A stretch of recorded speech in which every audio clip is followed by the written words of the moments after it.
My name's Meg Tilly, and I play Lorna Corbett. I am Jodie Belfort, and I play Gladys Witham. My name is Allie Liebert, and I play Betty McCrae. My name is Anastasia Phillips, and I play Vera Burr. My name is Charlotte Hegley, and I play Kate in the Bomb Girls movie.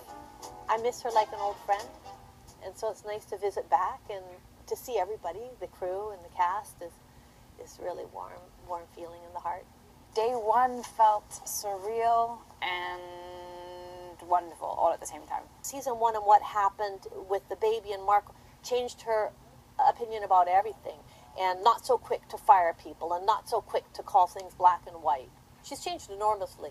A lot of what happened during season 2 was also Vera's fear of being hurt, her fear of commitment, and what we see now, I think, during the film is Vera's fear that her commitment to Marco will limit her options and threaten her independence. So at the end of season 2, we leave Betty confessing to being a part of Vernon's demise, and when we meet her again in Bomb Girls the movie, she has been out of prison for a few months and has been making money boxing.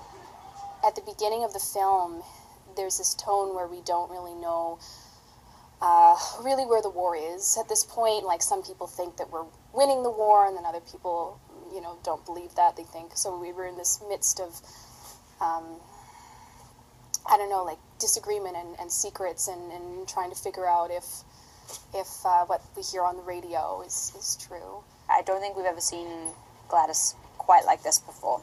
She really, all those things that she's been fighting for in season 1 and season 2, a sense of independence, a sense of really doing something greater than herself.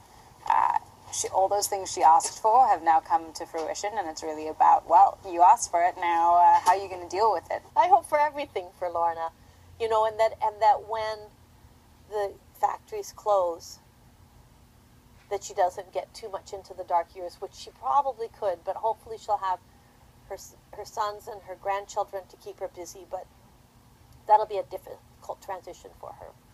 Betty's sexuality has been a major plot point for a lot of the series, and I think that fans will be happy to see that Betty has landed in a place within herself where she's feeling even a tiny bit more comfortable. My hope for Gladys is that she finds some balance, I think, because everything's always very extreme. I think, you know, as a character, as a human, she operates or is defined by quite a profound sense of loneliness, just from where she's come from, and we've been able to watch her throughout season 1 and season 2 and now this film try and fill that loneliness. And in season 1 it was with a new job and breaking free from her parents, and in season 2 it was often about like romance and distracting herself from that loneliness. And now in this film I think it's a lot about, you know, well, I don't have to think about myself and my own sadness if I focus on the war and focus on the world. And I just love for her, not for entertainment's sake, because it's probably not very entertaining, but, you know, to find peace with that, like, emptiness inside of her, which follows her wherever she goes, I think. Oh, lover, please remember